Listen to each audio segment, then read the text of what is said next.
सब दिख रहा है?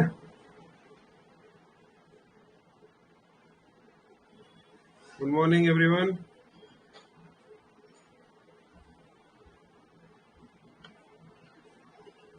Good morning, good morning.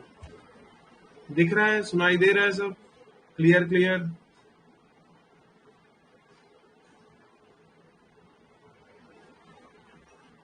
जी।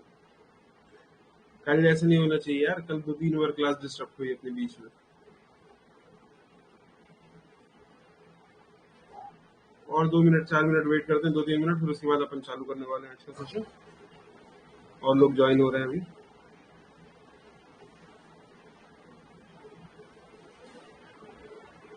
Good morning, good morning, good morning.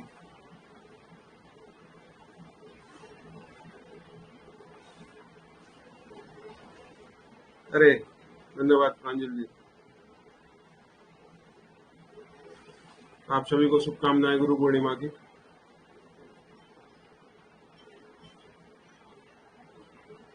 13 districts, 12 Maharashtra के साथ, 13 यूपी के साथ हाईएस्ट। कौन सी बुक रेफरेंस बताइएगा? ये आपको जो डेटा दिया गया है ये हिंदी ग्रंथ एकेडमी में लिखा हुआ है, तो अपन को वही मान के चल रहे हैं ना, क्योंकि ये सब चीजें कंटेस्टेड रहती हैं। और यदि दिया होगा तो आपको हो सकता है पुरानी किताब से दिया हो, क्योंकि उस समय एक जिला जो हुआ करता था निवाड़ी नाम का, वो था नहीं। ठीक है ना? तो ये भी रिसेंटली बना है 2018 में, तो इसलिए अब 13 डिस्ट्रिक्ट है, ये याद रखना। अच्छा अच्छा। एमपी का 13, यूपी का 12। वैसे यूपी के भी 13 ही हैं, मैं एक बार और कंफर्म कर दूंगा।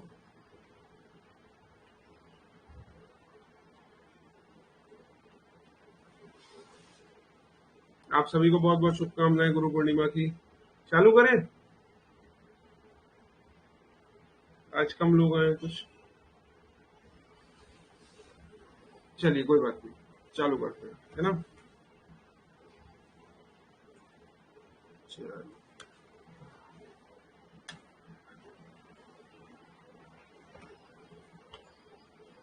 एक मिनट। हाँ, ठीक है। तो first of all welcome to exam originals. And ये हमारा जो होगा थर्ड थर्ड लेक्चर होगा। थर्ड लेक्चर किससे रिलेटेड होगा? ये तो एमपी फिजिकल ज्योग्राफी से रिलेटेड जो है ये थर्ड लेक्चर होगा। आज जो है हमारे सारे फिजिकल डिविजन जो है वो सब खत्म हो जाएंगे। तो ये देखिए ज्योग्राफी का थर्ड लेक्चर है, ये मेरे बारे में थोड़ी सी डिटेल। फिर चलिए अब आगे बढ़ते हैं इससे। हम ये सब पढ़ चुके थे, ये सब जान चुके हैं। जनरल ज्योग्राफी मध्य प्रदेश के एरिया कितना है, कितना परसेंटेज है, कितने फिजिकल डिविजन्स में इसको डिवाइड किया गया है। इसको 3 मेजर डिविजन्स में डिवाइड किया गया था। Central India plateau, central India highland जिसमें plateau of central India, Bundelkhand plateau, Malwa plateau, Rewa Panna plateau, इतना हम कवर कर चुके हैं ऑलरेडी। आज नर्मदा सोन प्लेट्यू, सतपुड़ा माइकल रेंज और ईस्टर्न प्लेट्यू या बघेलखंड प्लेट्यू को हमको कवर करना है ना? ये मालवा प्लेटू के बारे में जानकारी थी, ये सब हमने पढ़ लिया है ऑलरेडी। और फिर उसके बाद चलिए आपसे मैं एक क्वेश्चन पूछता हूँ, जब तक मैं वहां तक पहुंच रहा हूँ। आप ये बताइएगा कि बुंदेलखंड की हाईएस्ट पीक हमने कल पढ़ी थी, वो कौन सी है? साथ साथ उसकी ऊंचाई कितनी है, और साथ में आप रीवा पन्ना प्लेटू की भी हाईएस्ट पीक और उसकी ऊंचाई बताइए। चलिए जल्दी जल्दी बताइए, मैं वहां तक पहुंच रहा हूँ।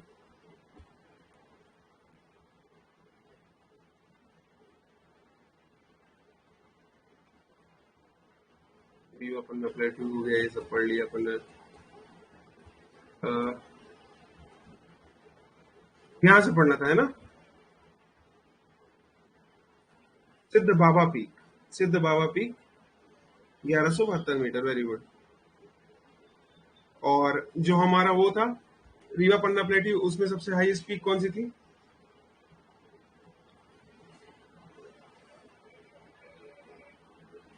बताइए।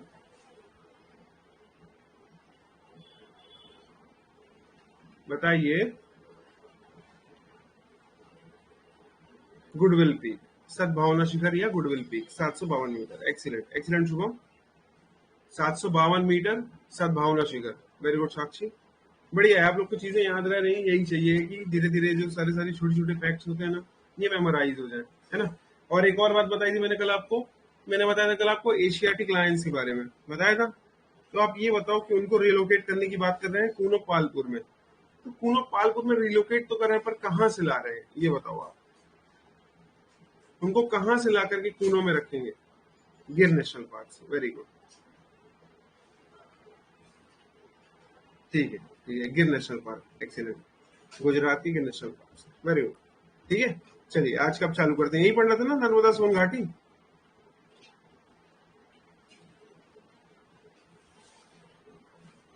ठीक, चलिए चालू करते हैं। तो देखिए हमने ऑलरेडी यहाँ पर हमारा मध्य भारत का पठार, हमारा बुंदेलखंड का पठार, रीवा पन्ना का पठार, मालवा का पठार, plateau of central India, plateau of Bundelkhand, plateau of Rewa Panna and plateau of Malwa cover कर लिया है। अब हमको ये कवर करना है नर्मदा सोन की घाटी। It is the second largest physical division, second largest physical division of Madhya Pradesh. It accounts for approximately 27% of the total area of Madhya Pradesh. सबसे बड़ा जो पार्ट था वो हमारा मालवा हुआ करता था, उसका परसेंटेज हमने देखा था तो 28.62% था, ठीक है ना। उसके बाद जो सेकंड लार्जेस्ट डिवीजन है वो कौन सा है? तो वो है नर्मदा सोन की घाटी।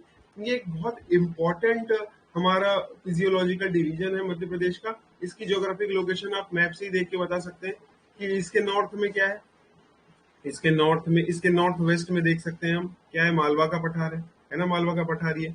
इसके नॉर्थ ईस्ट में क्या है, रीवा पन्ना का पठार।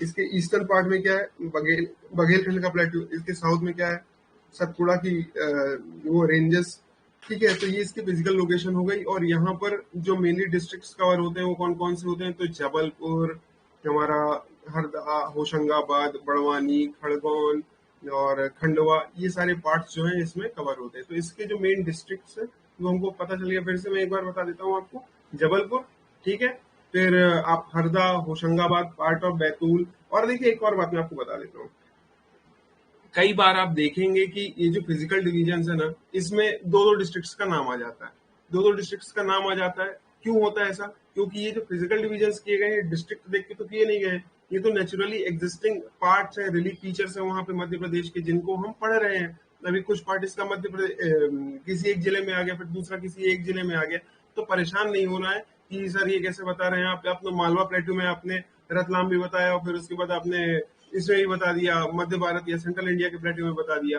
या नीमच की बात करते हैं तो आपने बोल दिया कि सर नीमच तो आपने मालवा प्लेट्यू में बताया था, लेकिन ये सेंट्रल इंडिया का भी पार्ट बन जाता है। देखिए सर नीमच जो है ना वो लगभग यहाँ पर है, इस एरिया में। तो ये कुछ पार्ट इसका मालवा में आ गया, कुछ पार्ट यहाँ पे भी आ गया सेंट्रल इंडिया के प्लेट्यू में। तो हम ये कह सकते हैं बेसिकली कि ये कोई डिस्ट्रिक्ट वाइज क्लासिफिकेशन नहीं होता है इसमें, ठीक है, क्लियर है ना। तो अब ये मैं इसके आगे चलता हूँ, आपके नर्मदा सोन घाटी के बारे में बता रहा हूँ आपको। तो नर्मदा सोन घाटी सेकेंड लार्जेस्ट फिजिकल डिवीजन है मध्य प्रदेश का। सबसे बड़ा कौन सा था? सबसे बड़ा है हमारा मालवा का पठार, ठीक। एक मिनट इसको, सबसे बड़ा मालवा का पठार सेकंड लार्जेस्ट है। इसमें डिस्ट्रिक्ट हमने कवर कर लिया मेनली, इसकी ज्योग्राफिकल लोकेशन आप देख सकते हैं।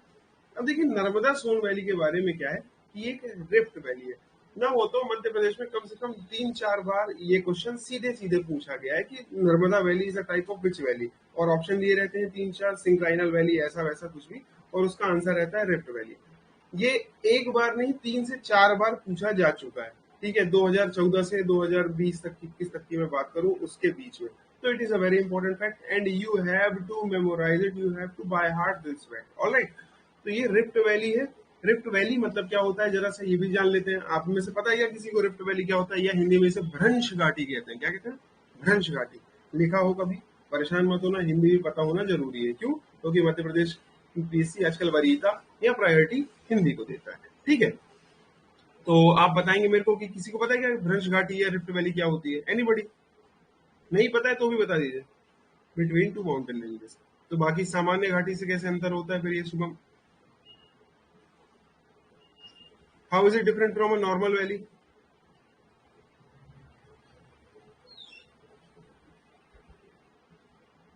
बताया कोई? चलिए, नहीं पता है तो भी बता दीजिए कि तो मैं बता दूंगा आगे। बिल्कुल नर्मदा फ्लो करती है, displacement of the earth surface, उसकी वजह से। चलिए ठीक है, मैं आपको थोड़ा सा इसमें बताने की कोशिश करता हूँ। चलिए ठीक, कोई बात नहीं, कोई बात नहीं पता, कोई बात नहीं। चलिए जान लेते हैं क्या है उसमें। अब देखिए, जो पहाड़ होते हैं या पर्वत होते हैं वो दो प्रकार के होते हैं। फॉर एग्जाम्पल ये कोई लैंड फॉर्म फीचर है, ये दूसरा है। हमने कल पढ़ा था कि जो अर्थ का क्रस्ट है वो यूनिफॉर्म नहीं है, उसमें वह बहुत सारी प्लेट्स में बटा हुआ है, जिन्हें क्या कहते हैं, जिन्हें कहते हैं हम टेक्टोनिक प्लेट्स। ठीक है ना। दो टेक्टोनिक प्लेट्स के बीच में दो तरह से फोर्स लग सकती है, या तो वो एक दूसरे के पास है, ठीक है, या तो वो एक मिनट में नए पेज में क्वेश्चन करते हैं।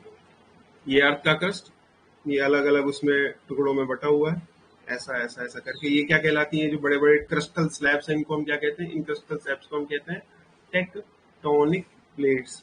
ठीक है, टेक्टोनिक प्लेट्स कहते हैं। तो ये जो टेक्टोनिक प्लेट्स हैं ये आपस में दो तरह से वो हो सकती हैं, एक दूसरे के या तो पास जाएंगी, इनमें दो तरह से फोर्स लग सकती है, या तो एक दूसरे के पास जाएंगी, ठीक है, इसे कहते हैं कंप्रेशनल स्ट्रेस। और ये जो कंप्रेशनल स्ट्रेस है, इसके कारण जो पहाड़ बनता है वो कहलाती है फोल्डिंग। इमेजिन करिएगा जरा, मेरे हाथ देख के कोशिश करिएगा, ये एक प्लेट है, ये एक प्लेट है, ठीक है ना। ये दोनों आपस में कंप्रेशन के कारण ऐसे मिली, जब ये मिली तो इनमें जो है इस तरह से उठने लग जाती है। इस प्रोसेस को क्या कहते हैं हम, इस प्रोसेस को हम कहते हैं फोल्डिंग। या इससे जो बनने वाले माउंटेन्स हैं, इनको हम क्या कहते हैं, इनको हम कहते हैं फोल्ड माउंटेन्स। और इसको टेक्निकल भाषा में क्या कहा जाता है, इस पूरी प्रोसेस को या पहाड़ बनने की पूरी प्रोसेस को कहा जाता है orogenesis. Really sorry about that. ठीक है, ये हो गई फोल्डिंग। अब इसी तरह से ये कोई ब्लॉक है बड़ा सा, जब आप ज्योग्राफी पढ़ेंगे उसमें और अच्छे से आपको बताया जाएगा। तो यहाँ पर इसमें, अब इस प्लेट में यहाँ पर एक तरफ से डाइवर्जेंस लग रही है, यहाँ पे एक तरफ से डाइवर्जेंस लग रही है, टेंशनल स्ट्रेस, दूर हो रहे हैं, एक इधर जा रहा है एक इधर जा रहा है टेक्टोनिक प्लेट, ठीक है ना, दूर दूर भाग रहे हैं जब। तो ये जो बीच वाला ब्लॉक है, ये जो है कई बार बहुत ज्यादा विग्रस होने के कारण, ये बहुत ज्यादा स्ट्रेंथ होने के कारण इसमें ये क्या होता है, ये नीचे हो जाता है, सबसाइड हो जाता है। हाँ, ऐसा हो जाता है। जब ये सबसाइड हो जाता है ऐसा, तो आप यहाँ पे जब खड़े होकर देखेंगे तो आपको क्या दिखेगा, ये एक पहाड़ दिखेगा, ये एक पहाड़ दिखेगा, और ये जो बीच में वैली बनी है ना, इसको हम क्या कहते हैं, रिफ्ट वैली। ठीक है, रिफ्ट वैली कहते हैं, रिफ्ट वैली। और जो ये रिफ्ट वैली और ये जो पहाड़ बने हैं अगल बगल, इनको क्या कहा जाता है, इनको कहा जाता है ब्लॉक माउंटेन्स। ठीक है, क्लियर है। एक बार मैं फिर से आपको थोड़ा सा बता देता हूँ इसमें क्या क्या है। ठीक है, जल्दी जल्दी, थोड़ा सा क्लियर हुआ, बिल्कुल। एक बार मैं फिर से बताता हूँ आपको, ये हमारी अर्थ की क्रस्ट थी, ये इस बार रंग बदल देते हैं, हाँ, ये अर्थ का क्रस्ट है। ठीक, अर्थ का क्रस्ट अलग अलग टुकड़ों में डिवाइडेड, बड़े बड़े क्रिस्टल स्लैब्स में डिवाइडेड, जिन्हें हम क्या कहते हैं, जिन्हें हम कहते हैं टेक्टोनिक प्लेट्स कहते हैं। ठीक है, टेक्टोनिक प्लेट्स जो होती हैं, इनके पास दो ऑप्शन है, या तो वो एक दूसरे के पास जाएंगे, रिलेटिव मोशन में रहते हैं हमेशा एक दूसरे से, या तो एक दूसरे के पास जाएंगे, या तो एक दूसरे से दूर जाएंगे। एक थर्ड प्रकार का भी होता है जब अगल बगल ऐसे ऐसे चलने लगते हैं, बट वो आप ज्योग्राफी के क्वेश्चन में और डिटेल में अच्छे से पढ़ेंगे, there is no need to know that here. ठीक है, तो ये जो दो ब्लॉक्स हैं, ये या दो प्लेट्स हैं, जब एक दूसरे की तरफ आती हैं, तो यहाँ पर क्या लगता है, इनके अंदर लगता है कंप्रेशनल स्ट्रेस। जब कंप्रेशनल स्ट्रेस होता है तो ये एक इधर से एक इधर से, तो इसके कारण जो है ऐसा ऐसा मुड़ना चालू। जब ये मुड़ती हैं तो जिस प्रकार के माउंटेन्स बनते हैं, इनको हम क्या कहते हैं, इनको हम कहते हैं फोल्ड माउंटेन्स। ठीक है, उदाहरण के तौर पे मैं बताऊं आपको, तो जो आपके अरावलीज हो गए, या हिमालय हो गए, एल्प पर्वत हो गए, आपका रॉकीज हो गए, एंडीज हो गए, ये सारे पर्वत जो है, या जो पर्वत श्रृंखलाएं या माउंटेन रेंजेस है, कॉर्डिलेरास कहते हैं। एक और चीज जान लीजिए यहाँ पर, जब हम बात कर ही रहे हैं, तो जो पैरेलल रनिंग माउंटेन रेंजेस होती हैं, जैसे एक माउंटेन रेंज है, फिर दूसरी माउंटेन रेंज है, दो तीन है, एक दूसरे के पैरेलल रन कर रही है, तो उनको पता है क्या कहते हैं, उनको कहते हैं कॉर्डिलेरा। कॉर्डिलेरा, ठीक है, ये याद रखेंगे ये टर्म। तो जैसे ये रॉकीज हैं या हिमालयाज हैं हमारे, तो हिमालय जो है सिर्फ एक पर्वत नहीं कि एक पहाड़ है बस एक ऐसा खड़ा है, नहीं, इसमें तीन चार रेंजेस है। फॉर एग्जांपल ग्रेटर हिमालयाज हो गए, फिर उसके बाद ये शिवालिक, ये हमारे सवार मिडिल हिमालयस हो गए, इनर हिमालयस हो गए, फिर उसके बाद हो गए हमारे शिवालिक्स वगैरह हो गए। तो ये दो तीन रेंजेस होती हैं जो कि पैरेलल रनिंग होती है, इनको कॉर्डिलेरा कहा जाता है। तो ये किसका उदाहरण है, ये है फोल्ड माउंटेन्स का। क्यों, क्योंकि एक प्लेट जो है दूसरी प्लेट से जब टकराती है या कंप्रेशन होता है उसके बीच में, तो उसके कारण क्या होती है, फोल्डिंग होती है। हमने पढ़ा था जब हम क्या पढ़ रहे थे, जब हम पढ़ रहे थे डेक्कन ट्रैप और मालवा प्लेटू के बारे में पढ़ रहे थे, तो हमने देखा था कि यहाँ पे यूरोप की प्लेट थी और यहाँ पे जो इंडियन प्लेट थी तो अपना मोशन कर रही थी। जब ये मोशन कर रही थी तो ये मोशन करते करते जो यहाँ तक पहुंची थी, और जब यहाँ पहुंची यूरेशियन प्लेट के पास, तो यहाँ पर जब भिड़ी ऐसा कंप्रेशन लगा, उस कंप्रेशन के कारण जो पहाड़ बने वो थे हमारे कोल्ड माउंटेन्स। सिमिलरली जो दूसरे प्रकार के माउंटेन्स होते हैं ओरोजेनेसिस में, इस प्रोसेस को, पूरे पहाड़ बनने की प्रोसेस को क्या कहते हैं? ओरोजेनेसिस। ठीक है ना। अब हम बात करते हैं ब्लॉक माउंटेन्स की। ये हमारे कोल्ड माउंटेन्स हुए, और दूसरा टाइप होता है ब्लॉक माउंटेन। अब क्या हुआ कि एक ब्लॉक था, उस ब्लॉक में ऐसा ब्लॉक था, ये ब्लॉक था, उसमें जो है इधर इधर टेंशन लगने लगा, इधर इधर अलग अलग, इसके कारण क्रैक पड़ा, और ये वाला जो पोर्शन था बीच वाला ब्लॉक, ये क्या हो गया? सबसाइड हो गया, और ये जो है थोड़ा सा ऐसा खिंचा। क्या खिंचा? ये जो जमीन थी, अर्थ थी, इसको खिंची। इसको कहते हैं हीव। जो इस तरह से हॉरिजॉन्टल एक्सटेंशन होता है ना, ये वाला पार्ट, ये इसको कहते हैं हीव। और ये जो गहराई वाला पोर्शन है, इसको कहते हैं थ्रो। ठीक है ना। तो इसके कारण जो पहाड़ बने हैं, इनको हम कहते हैं ब्लॉक माउंटेन्स। और इसके बीच में जो वैली बनती है, उसको क्या कहते हैं? उसको कहते हैं रिफ्ट वैली। जबकि जब कोल्ड ओरोजेनेसिस से बनता है, तो ये वाले पार्ट को एंटीक्लाइन कहा जाता है, और ये जो नीचे वाला पार्ट है, इसको सिनक्लाइन कहा जाता है। ये और ये जो घाटी बनी है, इसको सिनक्लाइनल वैली कहा जाता है। एम आई क्लियर और शुड आई रिपीट? जल्दी से बताएंगे।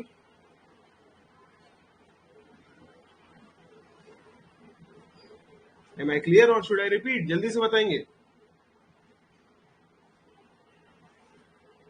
Anybody please respond. रिपीट करें? चलिए ठीक है, ठीक है, रिपीट कर देते, कोई दिक्कत नहीं। एक बार मैं फिर बताता हूँ। सॉरी। हाँ ठीक है, बता।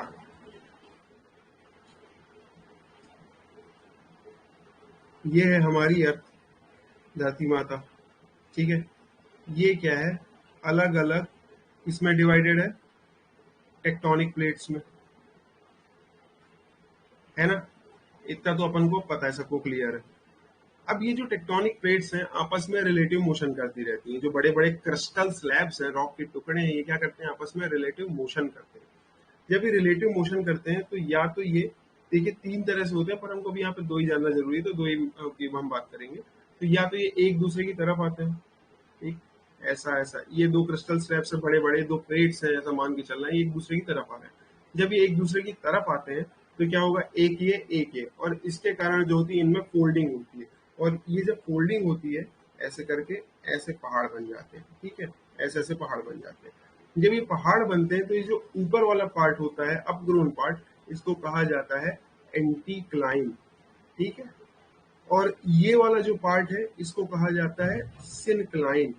ठीक। और यहाँ पर जो वैली या घाटी है, जैसे कि हमारे कश्मीर की घाटी, ये इसका उदाहरण है, किसका? सिनक्लाइनल वैली का। तो जब कोल्ड ओरोजेनेसिस होती है, ओरोजेनेसिस मतलब प्रोसेस ऑफ माउंटेन फॉर्मेशन, या हाँ, प्रोसेस ऑफ माउंटेन फॉर्मेशन को ही क्या कहते हैं? हम ओरोजेनेसिस कहते हैं। तो जब कोल्ड ओरोजेनेसिस होता है, तो क्या होगा? उसमें जो अपग्रोन पार्ट होगा, उसको एंटीक्लाइन कहेंगे, और जो डाउन ग्रोन पार्ट होगा, ये नीचे वाला पार्ट होगा, इसको क्या कहते हैं? सिनक्लाइन कहते हैं।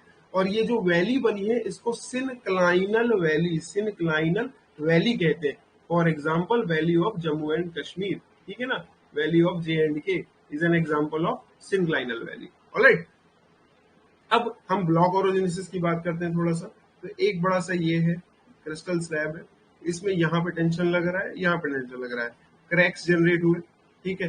जब क्रैक्स जनरेट हुए, तो ये वाला जो पोर्शन था वो सबसाइड हो गया। तो अब कुछ ऐसा स्ट्रक्चर बन गया हमारा, ऐसा ऐसा ऐसा ऐसा ऐसा और ऐसा। ठीक है।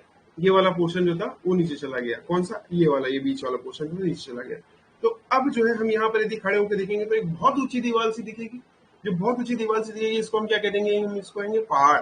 कौन सा पहाड़? तो ये हो जाएगा एक ब्लॉक माउंटेन। ये एक ब्लॉक माउंटेन। ठीक है, ब्लॉक माउंटेन। और बीच में जो इसके वैली बन रही, घाटी बन रही है, ये क्या है हमारी? ये है रिफ्ट वैली। ठीक है ना। तो ये जो है हमारी नर्मदा घाटी, ये भी एक रिफ्ट वैली, एक इसी का उदाहरण है। नर्मदा घाटी जो है रिफ्ट वैली है, and it is the largest rift valley of India. Narmada जो है भारत की 5वीं सबसे बड़ी नदी है। ठीक है। और यह भारत की लार्जेस्ट वेस्ट फ्लोइंग रिवर है, मतलब भारत में ऐसा नदियां मोस्टली जो है इधर साइड बहती है, इस साइड जाती है, लेकिन नर्मदा जो है वो यहाँ जाती है खंबात में। खंबात क्या है, कौन सी जगह है, तो आपने गुजरात का मैप देखा है, ये ऐसा, ये वाली जो एरिया है ना, इसको बे ऑफ खंबात कहते हैं या खंबात की खाड़ी कहते हैं। यहाँ पर आती है नर्मदा और यहाँ पर अपना जो है ग्रेडेशन लोड लेके जो आती है वो पूरा डिस्चार्ज करती है। ठीक है, I hope now I am clear कि ब्लॉक माउंटेन्स क्या होते हैं, सिंक्लाइनल वैली क्या होती है, एंटीक्लाइंस क्या होते हैं, रिफ्ट वैली क्या होती है, ब्लॉक माउंटेन्स क्या होते हैं, सब क्लियर है क्या? चलिए, हीव एंड थ्रो भी बता देते हैं। चलिए अब हीव एंड थ्रो के बारे में बता देता हूँ। तो जब हमने ये देखा कि ब्लॉक माउंटेन्स बने, ठीक है ना, ऐसा ऐसा ये एक ब्लॉक माउंटेन बन गया, ये वाला पोर्शन है, ये वाला पोर्शन जो है उसको यहाँ पर ऐसा बनाया, रंग दूसरा बदल देता हूँ एक बार फिर से। ये वाला जो पोर्शन है ना, ये वाला पोर्शन ये यहाँ पर इतना बना के दिखा रहे हैं आपको समझाने के लिए कि हीव एंड थ्रो क्या है। तो आप देखेंगे जो इसका हॉरिजॉन्टल एक्सटेंशन है, ये पहले पहले पूरा पूरा ऐसे था, अब लेकिन ऐसा हो गया, ऐसा हो गया, ये जो एरिया बढ़ा ना, ये वाला एरिया इतना एक्सटेंशन हुआ हॉरिजॉन्टल, इसको कहते हैं हीव। और ये वाला जो पोर्शन है, जो जितनी गहराई बन गई, इसको कहते हैं थ्रो। ठीक है, ये ब्लॉक माउंटेन्स का पार्ट है। ब्लॉक माउंटेन जब आप पढ़ेंगे तो उसमें आपको और डिटेल में बताया जाएगा हालांकि, पर फिर भी एक बार जान लीजिए कि थ्रो जो है ये वर्टिकल एक्सपेंशन है और हीव जो है वो हॉरिजॉन्टल एक्सपेंशन है, जो कि जब बहुत ज्यादा हमारा ब्लॉक ओरिजिनेसिस होती है या ब्लॉक माउंटेन्स बनते हैं तो उसके कारण जो जनरेशन होता है एक्स्ट्रा लैंड का, जो खिंचता है लैंड बेसिकली, वो है ये। तो हीव हो गया हमारा कौन सा, वर्टिकल कंपोनेंट, और हीव थ्रो हो गया हमारा वर्टिकल कंपोनेंट, और हीव कौन सा हो गया हमारा हॉरिजॉन्टल कंपोनेंट। ठीक है, क्लियर हुआ आपको Varsha? Is it okay Varsha? Okay, ठीक।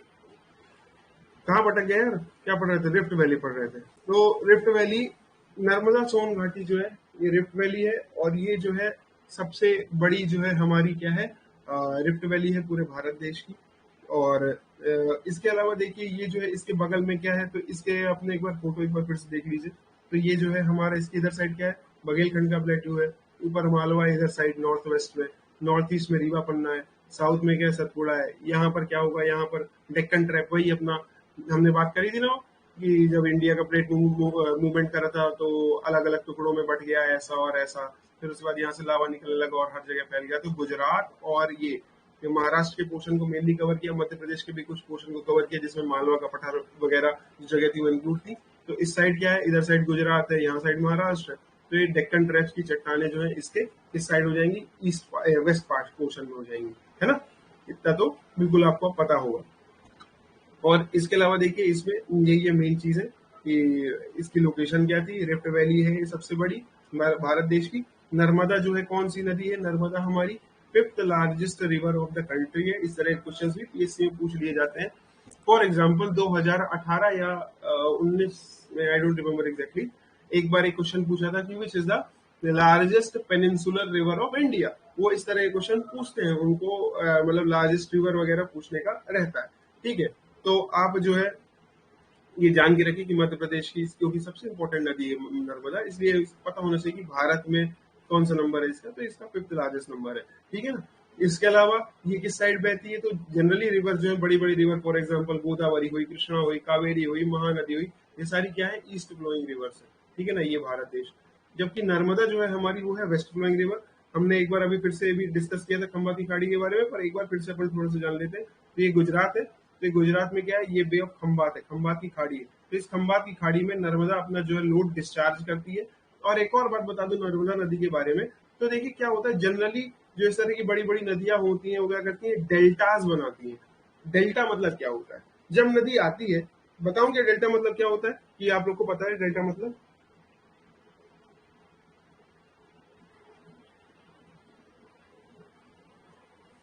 डेल्टा मतलब बताऊं, डेल्टा एस्चुरी क्या होता है, ये आप लोग ने पढ़ रखा है, चलिए ठीक है। सॉइल इरोजन नहीं कहेंगे, डिपोजिशन, हाँ इरोजन कह सकते हैं, सॉइल इरोजन ही होता है कायदे से, बस सॉइल का बस नहीं होता।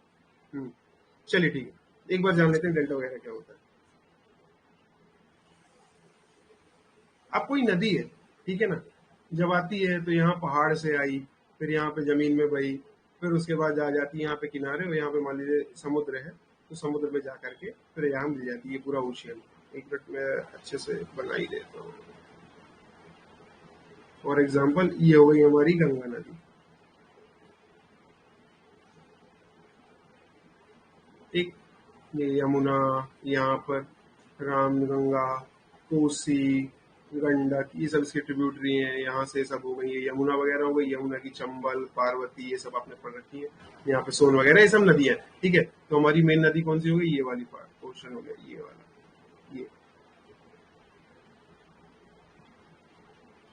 ये ठीक। अब देखिए ये जो है नदी, ये जो हमारी ये जो है हमारी नदी कौन सी? गंगा नदी। तो ये क्या होती है? ये आती है पहाड़ से, ठीक है।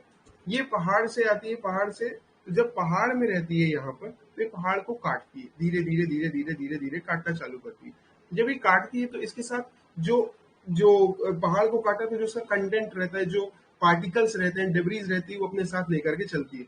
जब इसका फ्लो हैवी रहता है तो ये अपने साथ लिए लिए चलती रहती है, ठीक है ना। यहाँ पे आती है, यहाँ पर भी जो जमीन रहती है उसको काटती है। तो नदी का या कोई भी रिवर वैली होगी या कोई भी ऐसा रिवर चैनल होगा, पानी का चैनल होगा, जब कहीं पे लगातार लगातार लगातार बहता रहेगा तो क्या होगा उससे?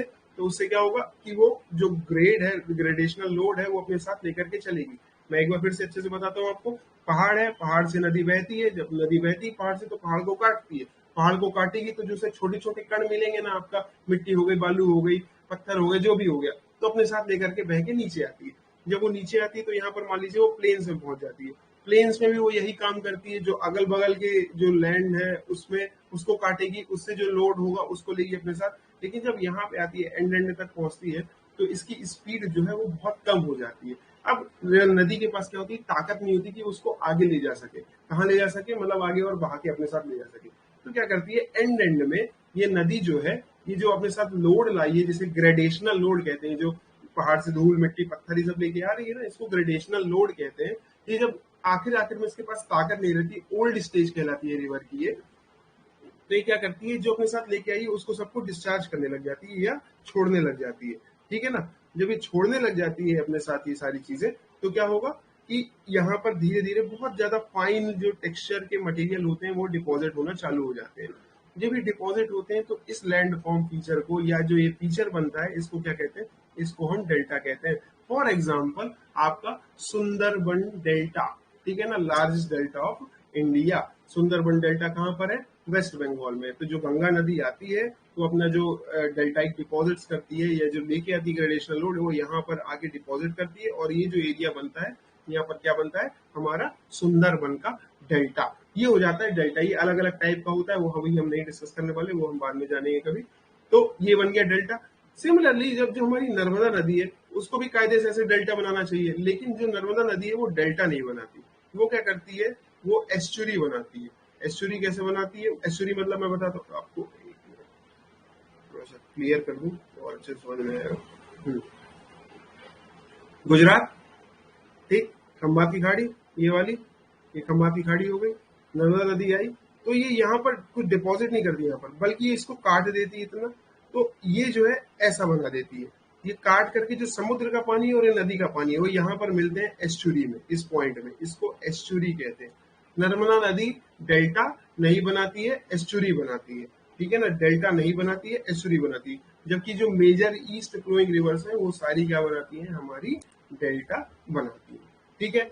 डेल्टा और एस्चुरी में अंतर पता चल गया? नहीं, नर्मदा डेल्टा नहीं बनाती, नर्मदा एस्चुरी बनाती, ठीक है प्रिया, ठीक है।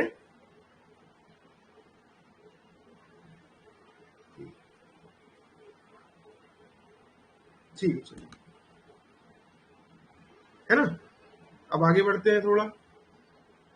अब देखिए यहाँ की क्लाइमेट कैसी है? तो क्लाइमेट इसकी है मॉनसूनल टाइप क्लाइमेट है। गर्मियों में थोड़ा गर्मी पड़ती है और सर्दियों में बहुत ज्यादा सर्दी नहीं पड़ती है। जब हम लिखेंगे तो ज्योग्राफिकल पोजीशन के बाद अगला पॉइंट क्या लिखते हैं? हम क्लाइमेट ही लिखते हैं। इसका देखिए जो टोटल एरिया है वो कितना है? 27.89% है। ये सेकेंड लार्जेस्ट जो है फिजिकल डिवीजन है मध्य प्रदेश का। सबसे बड़ा कौन सा था? कौन सा था सबसे बड़ा? सबसे बड़ा था हमारा कौन सा? मालवा, है ना। कितना था? 28.62 था वो। और यहाँ पर रेनफॉल कितनी होती है? तो एवरेज जो है 125 सेंटीमीटर रेनफॉल होती है यहाँ पर। यहाँ की जो मेन नदी है अभी हमने इनके बारे में जान ही लिया। तो नर्मदा नदी मेन है। नर्मदा नदी का उद्गम कहाँ से होता है या ओरिजिन कहाँ से होता है? तो ये होता है अमरकंटक से। अमरकंटक कहाँ है? अमरकंटक जो है वो अनूपपुर जिले में है, ठीक है ना। तो माता की बगिया नाम का एक वो है, और वहाँ एक मंदिर है, और वहाँ पर एक नर्मदा कुंड नाम की जगह है, वहाँ से नर्मदा नदी निकलती है। तो इस तरह सोन नदी भी अमरकंटक से ही निकलती है। और इसमें अच्छा, नर्मदा सोन वैली लिखा हुआ है, बाकी इसमें जो मेन नदियां वही सोन, तवा, दूधी, नर्मदा, यही सब है। सोन नदी आपको पता है कहाँ से निकलती है, अभी अभी बात हुई हमारी, अमरकंटक से निकलती है। तवा नदी कहाँ से निकलती है? तो जो महादेव पर्वत है, अगले जो सेगमेंट है उसमें महादेव पर्वत के बारे में पढ़ने वाले हैं, तो परेशान मत होइएगा, बस नाम जान लीजिए कि महादेव पर्वत की काली भीति पहाड़ियां कहलाती है, वहां से तवा नदी निकलती है, और ये जो है ये नर्मदा की एक ट्रिब्यूटरी है, ठीक है ना। तो काली भीति पर्वत से, काली भीति पहाड़ी से, महादेव पर्वत के, महादेव रेंजेस के काली भीति नाम की एक पहाड़ी है, वहां से कौन सी नदी निकलती है? वहां से नर्मदा नदी निकलती है। और यहाँ पर जो मिट्टी पाई जाती है वो कौन सी है? डीप ब्लैक सॉइल, अच्छी काली मिट्टी पाई जाती है यहाँ पर। तो इट इज वेरी फर्टाइल, और ये एग्रीकल्चरली वेरी रिच एरिया है। यहाँ पर चावल, हमारा कपास या कॉटन, ग्राउंडनट, सोयाबीन, ये यहाँ के मेन क्रॉप्स है। हमको क्या क्या लिखना रहता है? हमें लिखना रहता है ज्योग्राफिकल पोजीशन, उसके बारे में हमें पता चल गया। हमको क्लाइमेट के बारे में पता चल गया, हमको रेनफॉल के बारे में पता चल गया, हमें सॉइल के बारे में पता चल गया, हमें क्रॉप्स के बारे में पता चल गया, हमें रिवर्स के बारे में पता चल गया। फॉरेस्ट कौन से? ट्रॉपिकल मॉनसूनल फॉरेस्ट है, जैसे कि टीक, सागौन, हमारा तेंदुपत्ता, सवाई घास, सलाई, सेमाल, ये सब मिलता है यहाँ पर। ये नाम है वनों के। यदि आपको देखना है या याद रखना है तो आप चाहे तो एक बार सर्च कर लीजिएगा, एक बार फोटो रहेगी दिमाग में, देखा रहेगा, तो आप वहां पे कलेक्ट कर सकते हैं, रिकलेक्ट कर सकते हैं दिमाग में, ठीक है ना। बाकी दो तीन नाम पता है तो भी मोर देन इनफ, बहुत ज्यादा परेशान होने की इसके लिए जरूरत नहीं है आंसर लिखने के लिए, है ना। लेकिन जो तीन चार पॉइंट हम उसमें हर डिवीजन में पढ़े वो अच्छे से आपको क्लियर होना जरूरी है। अब बात करते हैं यहाँ के मिनरल्स की। मिनरल रिसोर्सेज में भी काफी रिच है। तो देखिए, संगमरमर जो है, संगमरमर बहुत ज्यादा इंपॉर्टेंट रहा है किस चीज के लिए? कंस्ट्रक्शन इंडस्ट्री में बहुत ज्यादा इसका इंपॉर्टेंस रहा है। तो भेड़ाघाट एक जगह है जबलपुर में, वहां पर नर्मदा नदी जो है वाटरफॉल बनाती है व्हाइट मार्बल्स पे। और यहाँ पर जब वो गिरती है तो इतनी तेज गिरती है कि वहां पर हर जगह कोहरा कोहरा है, छोटी छोटी बूंदे जो है वो हर जगह फैल जाती है। इसलिए उस वाटरफॉल को क्या कहते हैं? उस वाटरफॉल को धुआंधार भी कहते हैं। क्या कहते हैं? धुआंधार वाटरफॉल। और व्हाइट मार्बल जो है ये जबलपुर में मिलता है हमारा। साथ ही साथ देखिए, जो हमारा लाइम स्टोन है, डोलोमाइट है, ये कहाँ पर मिलता है? कटनी में मिलता है। तो कटनी में कल हमने एक बात करी थी कि बॉक्साइट का उत्खनन या बॉक्साइट का जो एक्सप्लोरेशन है, उसकी जो डिगिंग हुई थी वो कब से चालू हुई थी, माइनिंग कब से चालू हुई थी। तो इसके बारे में कुछ कंफ्यूजन हो गया था कल कल जब हम पढ़ रहे थे। तो कटनी में बॉक्साइट का जो माइनिंग है वो चालू हुई थी 1908 से, ठीक है ना। ठीक, इतना याद रखेंगे। फिर उसके बाद हमारा जो क्या कहलाता है, अगर वो है टंगस्टन है। टंगस्टन एक मिनरल है। आपने बल्ब देखा है? पुराने वाले बल्ब देखे हो, पीले वाले, है ना, देखे है ना सबने पुराने वाले बल्ब? ऐसे ऐसे जो रहते हैं, ऐसे ऐसे ऐसे करके, और उनका फिर यहाँ पर ऐसा ऐसा फिलामेंट रहता है। हाँ, देखे हैं वाले बल्ब सबने? बिल्कुल। तो ये जो फिलामेंट होता है ना अंदर का, जी, तो ये जो फिलामेंट होता है ना, ये किससे बनता है? ये टंगस्टन से बनता है। और टंगस्टन जो है वो कहाँ पाया जाता है? तो आगर नाम का गांव है, कहाँ पर? होशंगाबाद में। तो वहां से मिलता है ये। आगर नाम का गांव है, आगर गांव कहाँ पर? होशंगाबाद में। वहां से क्या मिलता है? टंगस्टन मिलता है। टंगस्टन किस में उपयोग होता है? तो बल्ब जो होते हैं उनका फिलामेंट बनाने में उपयोग होता है। साथ ही साथ एंटीमनी और ये सेरामिक वो जो है, ये कहाँ पे मिलता है हमारा? ये सब जबलपुर में मिलता है। नाम है, नाम याद करने पड़ेंगे, ये थोड़ा सा जानकारी लेनी पड़ेगी। फिर इसके बाद देखिए, इंडस्ट्रियली भी बहुत ज्यादा रिच एरिया है, mainly because of the Jabalpur, Katni, और ये जो हमारा ये वाला पोर्शन है, इटारसी होशंगाबाद वाला पोर्शन है, इसके कारण ये काफी इंडस्ट्रियली रिच एरिया है। अब तीन आपको डिफेंस रिलेटेड मेजर इंडस्ट्रीज में बताता हूँ जबलपुर की। इनको आप बहुत ज्यादा अच्छे से याद रखेंगे, बेशक यहाँ पर लिखा नहीं, पर आप इसको नोट बना करके या कहीं पर भी अच्छे से लिखेंगे, है ना। ठीक है। तो सबसे पहले एक जो फैक्ट्री है उसका नाम है, एक मिनट नए पेज में बता देता हूँ मैं आपको। एक जो फैक्ट्री है उसका नाम क्या है? उसका नाम है gun carriage factory.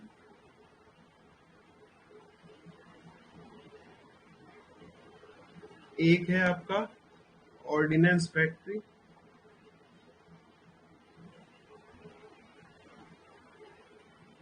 Hamaria, Hamaria नाम की जगह है, OFK कहते हैं इसको। और तीसरा है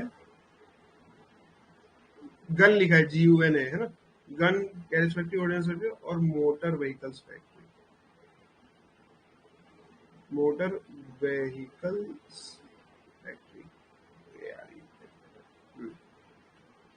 ठीक है। तो GCF कब बना था? GCF ब्रिटिश काल में बन गया था 1904 में, ये भी ब्रिटिश काल में बन गया था 1942 में, और ये जो है ये बना था 1969 में। अब GCF के बारे में एक और बात जान लीजिए कि जो हमारी हॉविट्जर गनें होती हैं, हॉविट्जर गनें आपने कभी नाम सुना होगा, कई बार न्यूज में रहता है बोफोर्स, बोफोर्स करके एक नाम आता रहता है, कई बार आपने नाम सुना होगा बोफोर्स। तो बोफोर्स क्या होते हैं? बोफोर्स होती हैं हॉविट्जर गन्स। हॉविट्जर गन्स क्या होती है? तो बड़ी बड़ी ऐसी सी, ऐसा बहुत बड़ी बड़ी सी गन रहती है जिसको 2-3 लोग मिलकर के ऑपरेट करते हैं, और ये शेलिंग के काम आती है। शेलिंग मतलब कि इंडिस्क्रिमिनेट फायरिंग के काम आती है, ठीक है ना।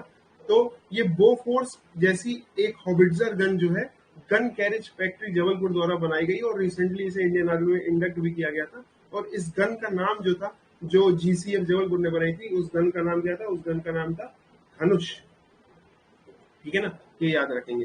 धनुष नाम की गन जो है ये GCF गन कैरेज फैक्ट्री हम जो कि जबलपुर में है वहां पे बनाई गई थी। गन कैरेज फैक्ट्री बनी कब थी? 1904 में। धनुष क्या है? तो एक टाइप ऑफ हॉविट्जर गन है जिसे इंडियन आर्मी में अभी ऑपरेशनल अप्रूवल मिल गया और शायद इंडक्ट भी कर लिया गया है, ठीक है ना। फिर उसके बाद ऑर्डिनेंस फैक्ट्री, तो ऑर्डिनेंस फैक्ट्री में ऑर्डिनेंस वगैरह बनते हैं, ठीक, हथियार वगैरह। तो और फिर उसके बाद मोटर व्हीकल फैक्ट्री, तो इसमें जो एक हैवी मोटर व्हीकल्स जो होते हैं जो मेनली मिलिट्री पर्पज के लिए उपयोग किए जाते हैं, या हैवी व्हीकल्स फैक्ट्री भी कई बार जगह लिखा रहता है। तो ये जो है हमारा जबलपुर में ये तीनों मेजर इंडस्ट्रीज है डिफेंस रिलेटेड, 1969, 1942-43 एंड 1904, ठीक है। ये अच्छे से याद रखेंगे GCF जबलपुर में, जी, ठीक है, ठीक।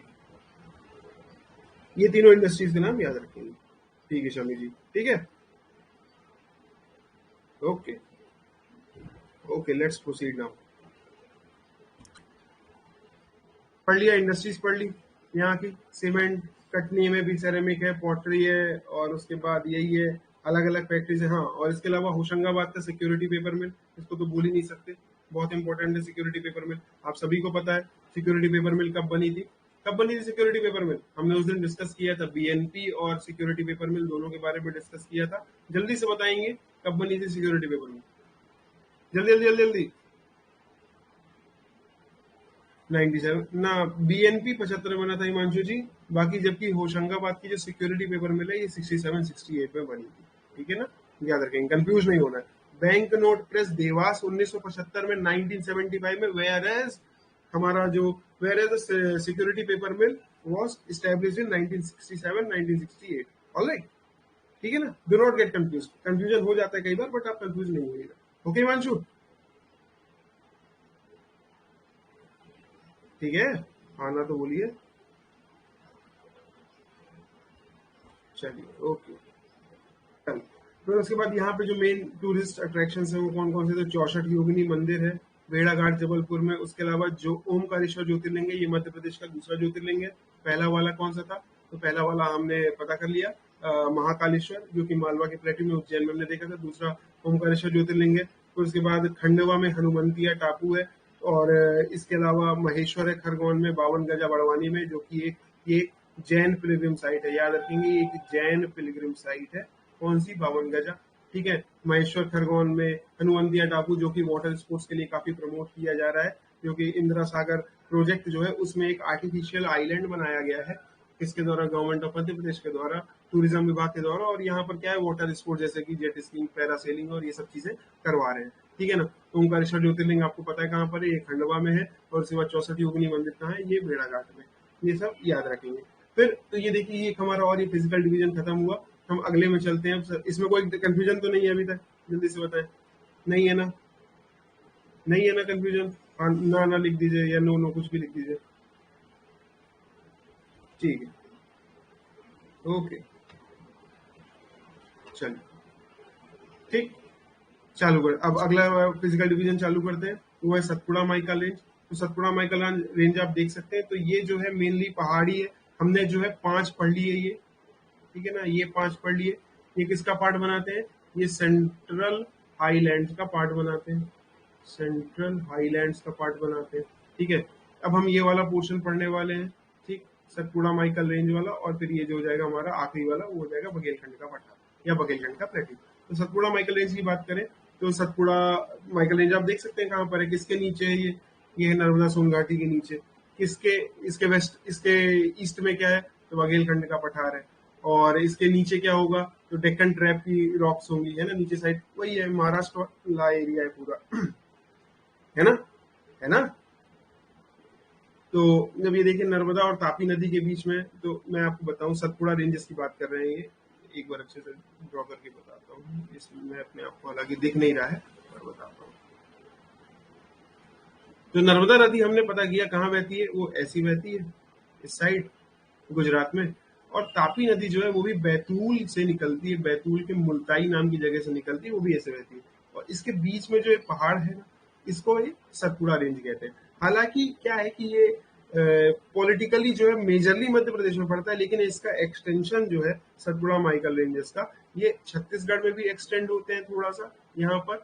और साथ ही साथ इसको यदि हम देखें तो थोड़ा सा इसका एक पार्ट जो है वो महाराष्ट्र में भी एक्सटेंड होता है, जिसे वहां पर सतमाला रेंजेस के नाम से जाना जाता है। कौन सी रेंजेस, सतमाला रेंजेस के नाम से जाना जाता है। ठीक है ना, तो मेजरली पॉलिटिकली देखा जाए तो मध्य प्रदेश में पड़ता है सतपुड़ा रेंजेस, बट इसका कुछ पार्ट छत्तीसगढ़ में भी है, कुछ पार्ट महाराष्ट्र में भी, और थोड़ा सा एक पार्ट जो है हल्का सा गुजरात में भी एक्सटेंड होता है। ठीक है, अभी इसकी फिजिकल लोकेशन है, आप इसको एक बार रीड कर लेंगे, बाकी आपने मैप में देख रखा है तो आप उसके हिसाब से लिख लीजिएगा, कोई दिक्कत नहीं है, क्योंकि आप इतना लंबा लिखने वहां पे जाएंगे नहीं, पहली बार। दूसरा, आपको यदि दिमाग में पता है कि कहाँ पे कौन सा फिजिकल डिवीजन है, तो आपको याद करने की जरूरत ही नहीं है। अब हमें ये पता है कि हमें ज्योग्राफिकल पोजीशन, तो कभी फिजिकल डिवीजन पूछेगा तो उसमें सबसे पहली चीज जो लिखना है उसकी ज्योग्राफिकल पोजीशन ही लिखनी है।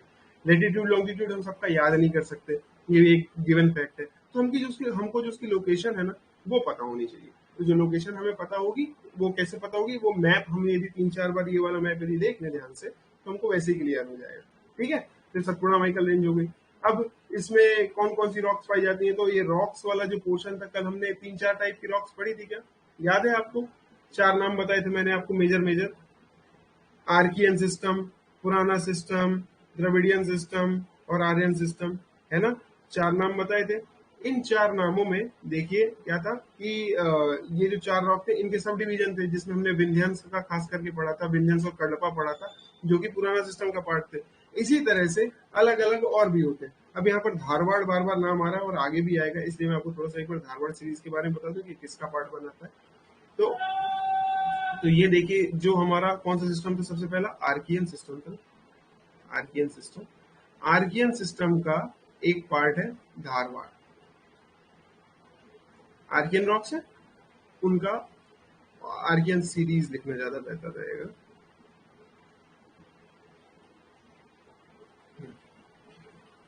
आर्कियन सीरीज जो है कब से कब तक, 4000 मिलियन साल से 1400 मिलियन साल पहले तक, मिलियन ईयर्स अगो तक। ठीक है ना, ये इस पीरियड की जो रॉक्स है उनको आर्कियन सीरीज कहा जाता है।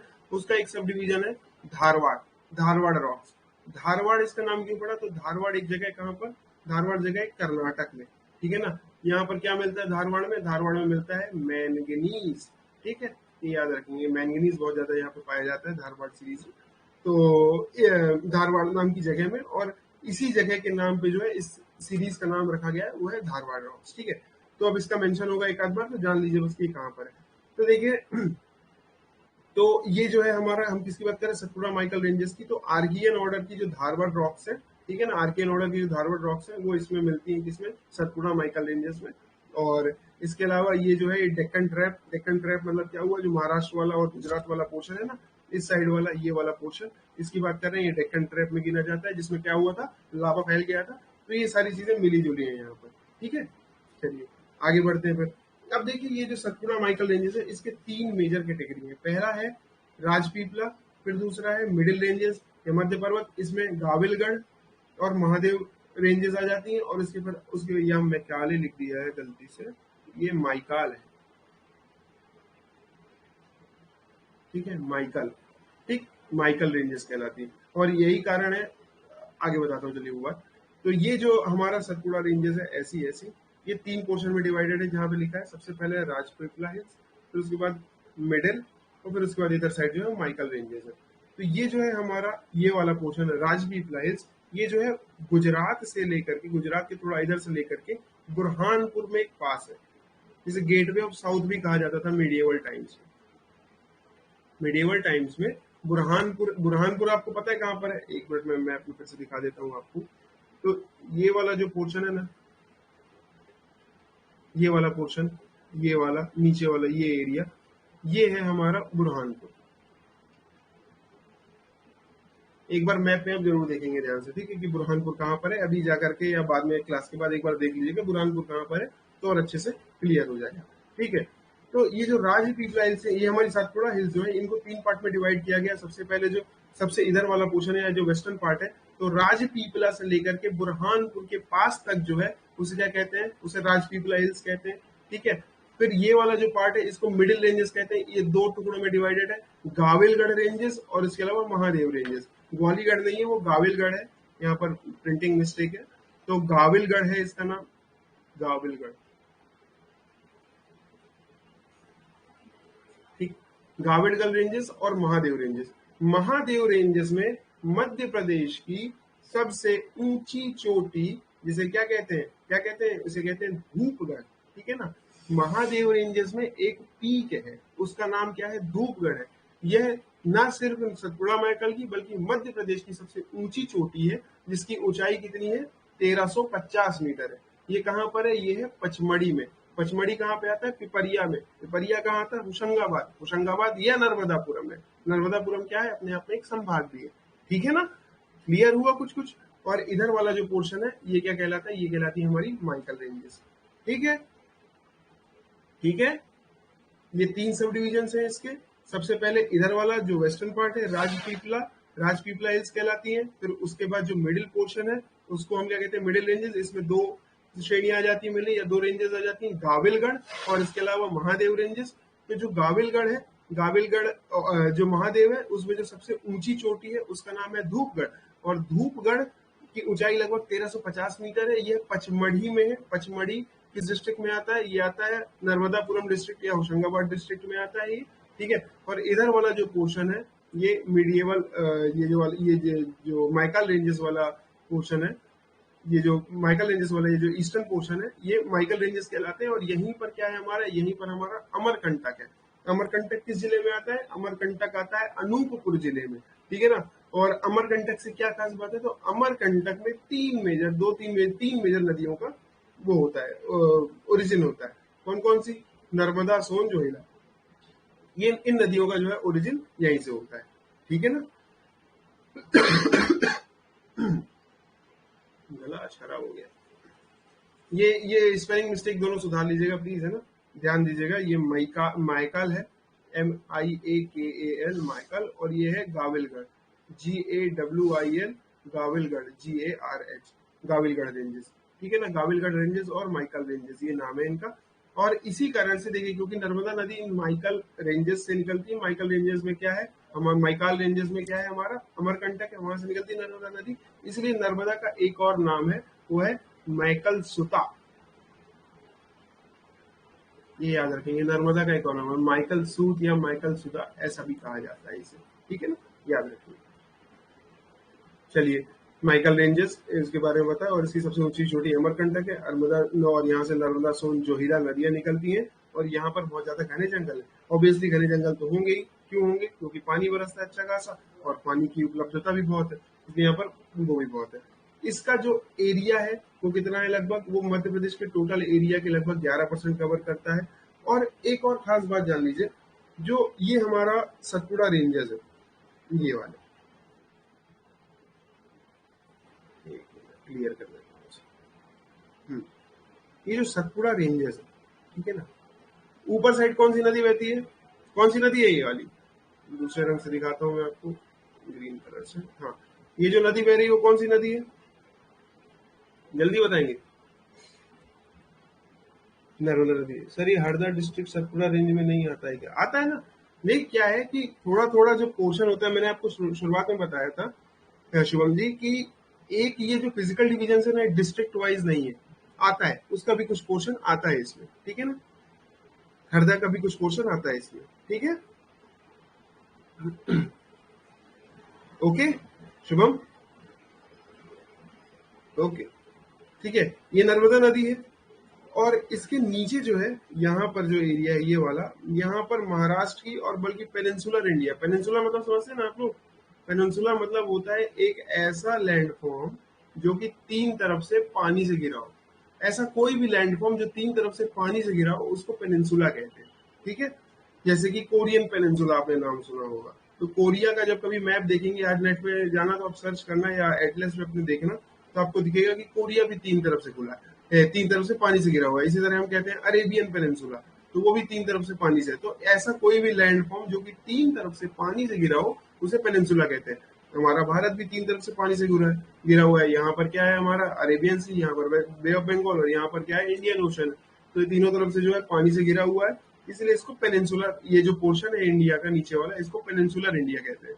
तो जो पेनिनसुलर इंडिया की सबसे बड़ी रिवर है उसका नाम क्या है, गोदावरी, और वो ठीक यहाँ से बहती है, महाराष्ट्र की बिल्कुल नॉर्दर्न पोर्शन से बहती है। और ये सतपुड़ा माइकल रेंजेस जो है एक वाटर डिवाइड की तरह काम करते हैं। मतलब ये नर्मदा और ये गोदावरी, ये पानी को आपस में मिलने नहीं देते, वाटर डिवाइड की तरह काम करते हैं। Satpura ranges act as water divide between Narmada river as well as Godavari, ठीक है ना। इन दोनों के ड्रेनेज बेसिन को ये अलग करते हैं। बहुत अच्छे से क्लियर है पेनिनसुला मतलब। और पेनिनसुलर इंडिया की सबसे बड़ी river that is Godavari. Godavari और नर्मदा इंडिया की फिफ्थ लार्जेस्ट रिवर, एमपी की सबसे बड़ी नदी, इनके बीच में जो वाटर डिवाइड का काम करता है वो कौन है, वो है सतपुड़ा माइकल रेंजेस, ठीक है।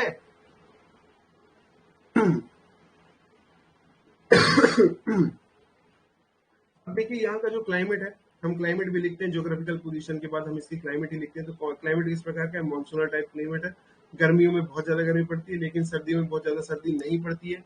रेनफॉल कितनी होती है, 125 से लगभग 150 सेंटीमीटर के आसपास होती है। और पचमढ़ी जो कि कहाँ पर है, पचमढ़ी हमारा कहाँ पर है, पचमढ़ी पिपरिया में है। पिपरिया कहाँ पर है, तो पिपरिया हमारा नर्मदापुरम डिस्ट्रिक्ट में है। और यहाँ पर मध्य प्रदेश की जो सबसे ज्यादा रिकॉर्डेड रेनफॉल है, मोर देन ओवर 200 सेंटीमीटर, वो यहीं से रिकॉर्ड की गई है। तो पचमढ़ी से आपको दो तीन चीजें पता चल गई। तो पचमढ़ी में हमारे यहाँ की सबसे ऊंची चोटी भी है, जिसका नाम क्या है, जिसका नाम है धूपगढ़। उसकी ऊंचाई जल्दी से बताएंगे। इन सबको मैपिंग के थ्रू कैसे याद रखें, देखिए मैपिंग के थ्रू कैसे याद रखें इन रिवर्स को। तो आपको क्या है, अभी आगे जब आपके लेसन होंगे ना, तो अभी हम जब रिवर्स पढ़ेंगे, ठीक है शुभम, सुशांत, तो क्या होगा कि जब रिवर्स पढ़ने चालू करेंगे तो उन रिवर्स में क्या क्या आपका वो है, आपके जो जो रिवर्स कहाँ से ओरिजिन हो रहा है, कहाँ जा रही है और किससे मिल रही है। जब हम तीन चार बार उसको प्रैक्टिस करेंगे तो ऑलरेडी दिमाग में आ जाएगा। आपके पास ये वीडियो लेक्चर्स तो रिकॉर्ड हो ही रहे हैं, तो ये रह ही आएंगे। हाँ अभी मैपिंग बताएंगे, अभी मैपिंग का पोर्शन बचा हुआ है। अभी जब ज्योग्राफी या मैं एक दिन आपको इसमें क्या किया जाएगा, जब रिवर्स वगैरह पढ़ाई जाएंगी उसके बाद एक दिन ऐसा होगा कि मैप आएगा मध्य प्रदेश का, उस दिन सिर्फ करना ही यही है कि आप भी मैप लेके बैठेंगे अपने पास, मैं भी मैप लेके बैठूंगा और अपन जो है ड्रॉ करने वाले हैं मैप्स, ठीक है ना। ठीक है, ठीक है सुशांत जी, हाँ ना, कुछ बोलिए। ठीक, ऑलराइट, ठीक। अब देखिए यहाँ पर क्लाइमेट हमने देख लिया, क्लाइमेट मानसूनल टाइप होती है। और यहाँ पर जो रेनफॉल होती है एवरेज 125 से 150 सेंटीमीटर के आसपास होती है। और यहाँ पर जो सबसे ज्यादा रेनफॉल वाला एरिया रिकॉर्ड किया गया है पूरे मध्य प्रदेश का, वो भी है, वो क्या है, पचमढ़ी है हमारा। तो पचमढ़ी जहाँ पर कितनी रेनफॉल रिकॉर्ड की गई है, लगभग 200 सेंटीमीटर से ज्यादा रेनफॉल रिकॉर्ड की जाती है। जो यहाँ की मेजर रिवर्स है उनके बारे में थोड़ी जान लेते हैं। तो इनकी जो मेजर रिवर्स है वो कौन कौन सी है, तो वो है ताप्ती, ताप्ती नदी। ये क्या है, तो ये ताप्ती नदी कहाँ से निकलती है, मुल्ताई नाम की जगह है। कहाँ पर है मुल्ताई नाम की जगह, तो बैतूल में मुल्ताई नाम की जगह है, वहां से निकलती है ताप्ती नदी। वैन गंगा नदी निकलती है हमारे, ये भी बैतूल से निकलती है। बेतवा लिखा हुआ है बट बेतवा इसको यहाँ से हटा दीजिए, कोई दिक्कत नहीं, हटा दीजिए बेतवा, ठीक है ना। ये भी निकलती है यहाँ से वैन गंगा। वैन गंगा कहाँ से निकलती है, वैन गंगा निकलती है हमारे शिवनी वाले पोर्शन से, सॉरी, वैन गंगा निकलती है शिवनी वाले पोर्शन से, पारसवाड़ा पठार से। वैनगंगा वहां से निकलती है, वर्धा, वर्धन शिखर, बैतूल, हाँ ठीक। तो ये देखिए इसकी मेन रिवर से ताप्ती हो गई, जो कि मुल्ताई से निकलती है बैतूल से। और वैनगंगा जो निकलती है वो सिवनी के पास से निकलती है यहाँ पर, पठार है, एक प्लेट्यू है पारसवाड़ा नाम का, वहां से निकलती है ये। एक बार और इसको मैं आपको हालांकि क्लियर करके बताऊंगा, but Wainganga is from Seoni. और जो ताप्ती ये हमारी मुल्ताई की बैतूल के मुल्ताई से निकलती है। और इसके अलावा एक और नदी है जिसका नाम है वर्धा। हालांकि वर्धा जो सिस्टम है वो किसका पार्ट बना देती है, तो वर्धा जो है गोदावरी ड्रेनेज सिस्टम का पार्ट बनाती है, ये गोदावरी में मिलती है। और ये भी निकलती है वर्धन शिखर बैतूल से। जिस जगह का नाम है जहां से वर्धा नदी निकलती है वो क्या है, वो वर्धन शिखर बैतूल। ऑलराइट, तो ये देखिए यहाँ की मेजर रिवर्स है ताप्ती, वैनगंगा वगैरह, ये इतना आप नाम लिख देंगे, कोई दिक्कत नहीं है। अब यहाँ की जो मिट्टी है वो सिंपल काली मिट्टी है। हमने नर्मदा सोन घाटी में पढ़ा था वो कैसी थी, वो गहरी काली मिट्टी थी। कैसी मिट्टी थी, गहरी काली मिट्टी थी, वो ज्यादा फर्टाइल थी। यहाँ पर कैसी है, यहाँ पर सिंपल काली मिट्टी या साधारण काली मिट्टी है। जो यहाँ पर मेन क्रॉप्स होते हैं वो कौन कौन से हैं, ज्वार, वीट, सोयाबीन, कॉटन, चावल, ये सब होता है। और चावल की जहां तक बात आ रही है तो दो बातें जान लीजिए आप बड़े अच्छे से। काली मूछ चावल सिवनी के लखनादौन में होता है। लखनादौन जो सिवनी का एरिया है, इसको मध्य प्रदेश का लखनऊ भी कहते हैं। हालांकि एमपीपीएससी में तो कभी नहीं पूछे गए, बट फिर भी कभी कोई आप लोअर एग्जाम देते हैं, मतलब कंपेरेटिवली लोअर ग्रेड के एग्जाम देते हैं, फॉर एग्जांपल रैपम वगैरह का, तो उसमें इस तरह फैक्ट्स पूछ लिए जाते हैं। तो मध्य प्रदेश की सिवनी को लखनऊ ऑफ मध्य प्रदेश भी कहा जाता है। और लखनादौन जो एक जगह है मध्य प्रदेश में, वहां पर क्या है, काली मूछ चावल, जो कि बहुत अच्छी चावल की वैरायटी होती है, तो वो होती है यहाँ पर सिवनी में, लखनऊ में, सिवनी के। साथ ही साथ एक और चावल की वैरायटी है जिसका नाम है छारूर चावल। ठीक है, उसको रिसेंटली जीआई टैग मिला है। जीआई टैग का मतलब क्या होता है, ज्योग्राफिकल इंडिकेशन टैग। ठीक है, ज्योग्राफिकल इंडिकेटर टैग किसको मिला है, तो छारूर चावल को मिला है। छारूर चावल, चारूर चावल ये कहाँ होता है, चारूर चावल ये होता है हमारे बालाघाट में। ठीक, तो बालाघाट वाला जो पोर्शन है, ये बालाघाट जो एरिया है, डिस्ट्रिक्ट है, उसमें छारूर चावल नाम की वैरायटी की चावल होता है, जिसे क्या मिला है, जीआई टैग मिला हुआ है। ठीक है ना। जीआई टैग जो है एक एक्ट के तहत दिया जाता है, जीआई एक्ट कहलाता है, ज्योग्राफिकल इंडिकेटर एक्ट 1999 का है ये। और पहला आर्टिकल जिसे जीआई टैग दिया गया था वो था दार्जिलिंग टी। ठीक है, दार्जिलिंग टी, DARGILL, ठीक है ना, दार्जिलिंग टी। इसको सन 2004 में पहली बार जीआई टैग मिला था। और ये जो जीआई टैग होता है ये 10 साल के लिए एक बार में वैलिड होता है, फिर उसके बाद उसको रिव्यू किया जाता है कि कंटिन्यू करना है या नहीं करना है। रिसेंटली मध्य प्रदेश सरकार ने इस एक डिसीजन आया था जिसमें बासमती चावल जो था मध्य प्रदेश का, उसको जीआई टैग के बाहर रखा था। तो एमपी गवर्नमेंट ने इसको जीआई रजिस्ट्री के पास कंटेस्ट भी किया था। ठीक है ना, ठीक है। जीआई टैग के बारे में थोड़ी जानकारी मिली। ओके, चलिए। ठीक, यहाँ पर जो फॉरेस्ट है तो किस प्रकार के हैं, सेमी डेसिडुअस फॉरेस्ट है। फॉरेस्ट भी हम लिखते ही हैं, जब क्वेश्चन आएगा बड़ा सा तो उसके बारे में लिखना रहेगा, तो हमको जानकारी होनी चाहिए। तो यहाँ पे जो फॉरेस्ट है वो सेमी डेसिडुअस टाइप की फॉरेस्ट है। सेमी डेसिडुअस मतलब अर्धपर्णपाती, मतलब पूरी पत्तियां नहीं गिराते, कुछ पत्तियां गिरा देते, कुछ पत्तियां रही आती हैं ड्राई सीजन में, और फिर उसके बाद फिर अगले साल बची हुई पत्तियां गिरा देते हैं, वो वाली दूसरी वाली रही आती है। ठीक है, तो सेमी डेसिडुअस फॉरेस्ट है। यहाँ पर कंपेरेटिवली रेनफॉल काफी ज्यादा होती है, इसीलिए इस प्रकार के यहाँ पर फॉरेस्ट पाए जाते हैं। एग्जाम्पल, सागौन, साल, जामुन, आम, पीपल, महुआ, ये सारे प्रजाति के जो पेड़ है यहाँ पर पाए जाते हैं। नाम याद रखना है, नाम याद करके लिख देना है वहां पर, यदि क्वेश्चन आता है तो। बहुत ज्यादा इसमें दिमाग लगाने की जरूरत नहीं। ये एक खास बात है यहाँ की कि यहाँ के मिनरल बहुत ज्यादा है। मिनरल्स के मामले में बात करें तो जो बालाघाट जो बालाघाट है वो पर्टिकुलरली इम्पोर्टेंट है। बालाघाट पर्टिकुलरली इम्पोर्टेंट क्यों है, क्योंकि यहाँ पर यहाँ का एक क्षेत्र है मलाज खंड।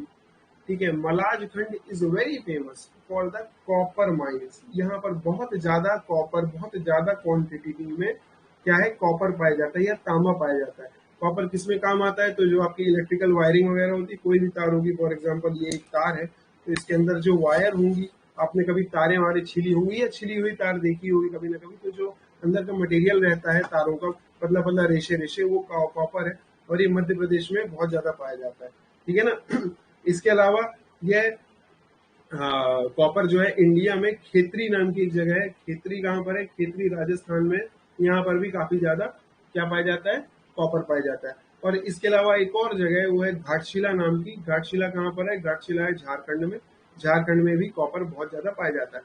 तो हमारा कहाँ कहाँ मध्य प्रदेश के मलाजखंड में, खेतरी राजस्थान में, और इसके अलावा घाटशिला झारखंड में। यहाँ पर कॉपर मेनली पाया जाता है। इसके अलावा कोल या कोयला, इसको क्या कह देते हैं, सतपुड़ा कोयला क्षेत्र जो है ये हमारा बैतूल में है। ठीक है, तो यहाँ पर 3-4 कोयले की पेटियां हैं, जैसे कि सारणी, नर्मदा पेच, ये सब जब हम मिनरल्स वगैरह पढ़ेंगे तो उसमें और डिटेल में जान लेंगे, बट अभी मोटी मोटी बात आप ये जानिए कि जो कोल है वो बैतूल में पाया जाता है। कॉपर हमारा बालाघाट में पाया जाता है, और साथ ही साथ बालाघाट में मैंगनीज भी बहुत ज्यादा पाया जाता है। ठीक है ना, मैंगनीज जो है वो भी बहुत ज्यादा क्वांटिटी में पाया जाता है। कल हमने एक बात करी थी, वो बात ये थी कि कडप्पा सीरीज ऑफ रॉक्स है और विंध्यन सीरीज ऑफ रॉक्स है। यहाँ पर कडप्पा नाम की जगह है, और यहाँ पर मान लेते हैं हमारा मध्य प्रदेश है। ये मध्य प्रदेश वाला एरिया, ये मध्य प्रदेश हो गया, यहाँ पर छत्तीसगढ़ हो गया, और यहाँ पर महाराष्ट्र हो गया। ठीक है ना, ये महाराष्ट्र, ये एमपी ऐसा, और ये सीजी हो गया यहाँ पर नीचे ऐसा। तो इनका जो ट्राई जंक्शन है ना, ये पॉइंट, इसको मैंगनीज नोड ऑफ इंडिया कहते हैं। मैंगनीज नोड ऑफ इंडिया कहते हैं। इसमें मध्य प्रदेश का बालाघाट डिस्ट्रिक्ट और ये महाराष्ट्र का नागपुर भंडारा डिस्ट्रिक्ट, यहाँ पर नागपुर और भंडारा नाम की 2 जगह, और छत्तीसगढ़ का दुर्ग भिलाई। मध्य प्रदेश का बालाघाट, महाराष्ट्र के नागपुर भंडारा और छत्तीसगढ़ के दुर्ग भिलाई, ये इंक्लूडेड है इस एरिया में।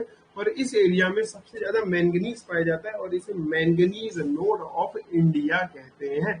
ठीक है ना, यहाँ पर मैंगनीज बहुत ज्यादा पाया जाता है, ये भी याद रखेंगे। तो मिनरल्स में इंपॉर्टेंट है जानना। साथ ही साथ थोड़ा बहुत आयरन ओर पाया जाता है बालाघाट में, मंडला में, और बालाघाट में बॉक्साइट पाया जाता है, जबकि ग्रेफाइट बैतूल में पाया जाता है। याद रखेंगे, टिन और ग्रेफाइट भी बैतूल में पाया जाता है। Tin and graphite in Betul. Tin graphite कहाँ पर? बैतूल में। ये आपका 2017 या 16 में डायरेक्ट क्वेश्चन पूछा गया था मध्य प्रदेश पीएससी के प्रीलिम्स में कि ग्रेफाइट कहाँ पाया जाता है, which among the following district, सीधे सीधे पूछा था। और उसमें 4 ऑप्शन थे, जिसमें एक बैतूल भी था, और बैतूल ही सही उत्तर है। ठीक है, तो मैंगनीज जोड़ वाला क्लियर हो गया थोड़ा सा। इस बार का क्वेश्चन भी था कि महाराष्ट्र में कौन सी प्लेस है? महाराष्ट्र में नागपुर और भंडारा। नागपुर भंडारा, नागपुर एक डिस्ट्रिक्ट है, आपको पता है ना, और भंडारा भी एक बगल में जिला है, तो वो है नागपुर और भंडारा महाराष्ट्र में, छत्तीसगढ़ में दुर्ग और भिलाई, और मध्य प्रदेश का बालाघाट। ये तीनों जो ट्राई जंक्शन है छत्तीसगढ़, मध्य प्रदेश और महाराष्ट्र का, यहाँ पर मैंगनीज काफी ज्यादा पाया जाता है, और इसे मैंगनीज नोड ऑफ इंडिया भी कहते हैं। ठीक है, चलिए आगे चलते हैं। फिर उसके बाद यहाँ पे मेन, ये साइट सीइंग शब्द नहीं लिखेंगे बिल्कुल भी, आप लिखेंगे यहाँ पे टूरिस्ट अट्रैक्शंस। कभी नहीं लिखना साइट सीइंग, है ना, बेशक आप पीडीएफ से पढ़ ले, पर ये मत लिखना साइट सीइंग। आप लिखेंगे क्या? Tourist attraction, major tourist attractions. ठीक, तो यहाँ पर कान्हा नेशनल पार्क है। कान्हा नेशनल पार्क कहाँ पर है? मंडला में, आप जानते हैं कान्हा किस लिए, और एक बहुत बड़ा नेशनल पार्क है। प्रोजेक्ट टाइगर जब चालू हुआ था भारत देश में जब प्रोजेक्ट टाइगर चालू हुआ था, आपको एक प्रोजेक्ट टाइगर से मैं आपको होमवर्क दे रहा हूँ, आप पता करके आएंगे कि भारत में अभी टोटल टाइगर सेंसस जो हुआ था लास्ट वाला 2018 में, उसके अनुसार भारत में अभी कितने टोटल टाइगर हैं, और साथ ही साथ टोटल टाइगर मध्य प्रदेश में कितने हैं और भारत में कितने हैं, ये पता करना है।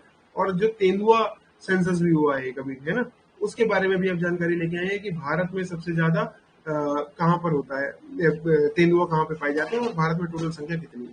ठीक है, फिर इसके अलावा देखिए जो अगली टूरिस्ट अट्रैक्शन है वो है पेंच। पेंच कहाँ पर है? तो ये सिवनी और छिंदवाड़ा वाला जो एरिया, उनके बीच से पेंच नदी बहती है, वहां पर पेंच नेशनल पार्क है। और यहीं पे रुडयार्ड किपलिंग के द्वारा आपने सबने देखा होगा जंगल बुक मोगली वाला, है ना, वो यहीं से उन्होंने इंस्पायर होकर के लिखा था। इसके अलावा लांजी का किला, ये बालाघाट में, वही मलाजखंड के पास, जहाँ पर क्या मिलता था? कॉपर मिलता था। गोटमार मेला छिंदवाड़ा में होता है। इस बार का मध्य प्रदेश पीएससी का प्रीलिम्स का क्वेश्चन है कि गोटमार मेला कहाँ पे ऑर्गेनाइज किया जाता है। ठीक है, स्पष्ट क्वेश्चन पूछा था और उसका उत्तर क्या था? छिंदवाड़ा था। गोटमार मेला क्यों फेमस है? तो गोटमार मेला में होता क्या है कि एक नदी है, वहां पर कोई नदी के नाम तो मैं नहीं रिकॉल कर पा रहा हूँ, उसके अगल बगल आते हैं 2-3 गांव से लोग आते हैं, और वो पत्थर लेते हैं, पत्थर लेकर के एक दूसरे की ओर मारते हैं। ये कोई बहुत पुराना ट्रेडिशन चला आ रहा है, और इसको लेकर के मध्य प्रदेश सरकार काफी वरीड हुई है। और इससे क्योंकि क्या होता है, पत्थर लगेगा तो सिर तो फटेगा ही, तो ये एक टेंशन हो गई है काफी मध्य प्रदेश सरकार के लिए, क्योंकि ट्रेडिशन है, आप किसी का भी डिस्टर्ब करेंगे तो ऑब्वियसली उसका विरोध होगा, लेकिन इससे कहीं ना कहीं नुकसान भी है। तो इसको कंट्रोल करने की या इसके ऑल्टरनेटिव ढूंढने की कोशिश की जा रही है, और इसलिए कई कई बार ये न्यूज में रहता है गोटमार मेला। ठीक है, फिर उसके बाद देवगढ़ का किला, ये भी छिंदवाड़ा में है। और पचमढ़ी, पचमढ़ी जो कि पर्यटन का स्वर्ग, पर्यटकों का स्वर्ग या टूरिस्ट पैराडाइज कहा जाता है, ये भी इसी फिजिकल डिवीजन में पाया जाता है। ठीक है, अब मैं प्रोजेक्ट टाइगर के बारे में बता रहा था। ठीक है, हाँ 526 tigers, very good very good very good Shubham. और बाकी इंडिया में कितने टाइगर है ये भी आप कल पता करके आएंगे। हाँ, तो मैं आपको प्रोजेक्ट टाइगर के बारे में बता रहा था। तो जो कान्हा किसली हमारा नेशनल पार्क है, 1973 में भारत देश में प्रोजेक्ट टाइगर चालू हुआ था। तो जब प्रोजेक्ट टाइगर चालू हुआ था 1973 में, तो 9 जगहों को चूज किया गया था पूरे भारत देश में। इसमें एक जगह जो थी ये कान्हा किसली भी था। ठीक है ना, 1952 में पहली बार एक अभय वन की तरह बना था ये। फिर उसके बाद 1956 के आसपास या 58 के आसपास जो इसको नेशनल पार्क का स्टेटस या उस स्टेटस पे रखा जाने लग गया था। 1973 में प्रोजेक्ट टाइगर में जो पूरे भारत देश में 9 नेशनल पार्क चूज किए गए थे, उसमें से एक कान्हा नेशनल पार्क भी था। ऑलराइट, चलिए अब आगे बढ़ते हैं, आज इसको खत्म करना है पूरा। अच्छा, तो बघेलखंड का प्लेट्यू हो गया था क्या हमारा? एक बार बताएंगे, बघेलखंड का प्लेट्यू हो गया था क्या? नहीं हुआ था बघेलखंड का प्लेट्यू? अच्छा, लगता है पीछे रह गया।